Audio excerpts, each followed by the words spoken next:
तालुक्याला लाजवणारी आणि लज्जास्पद आणि घृणास्पद ही घटना घडलेली आहे। सुलेमान हा 21 वर्षीय तरुण ज्याची क्रूरतेने हत्या केली गेली, त्याच्या शरीरावर एकही MM जागा खाली नव्हती आणि अशा प्रकारे त्याला मारल्या गेलंय। त्याच्या गुप्त अंगावर सुद्धा वार केला गेलाय आणि त्याच्या नाकातून तोंडातून रक्त येईपर्यंत त्याला मारल्या गेलेलं आहे।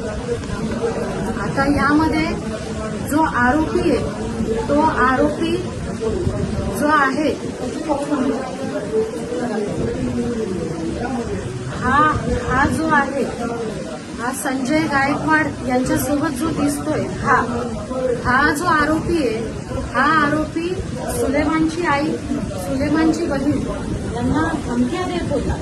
बरोबर आहे ना, तो धमकी दे रहा होता।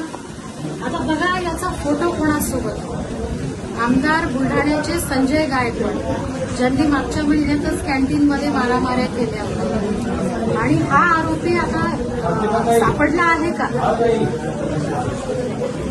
सापडला आहे का हा आरोपी? नाही सापडला। तर अशा प्रकारे हे गुंड प्रवृत्तीचं जर वातावरण असेल तर सामान्य जनता जगेल कसं काय? जातीचा आणि धर्माचा प्रश्न येत नाही, माणुसकीचा प्रश्न आहे आणि अशा प्रकारे जर हे दुष्कृत्य जामनेर तालुक्यामध्ये घडत आहे तर जेवढेही 25 आरोपी आहेत ते सापडले पाहिजे, त्यांच्यावर गुन्हा झाला पाहिजे आणि त्यांना फाशीची शिक्षा झाली पाहिजे।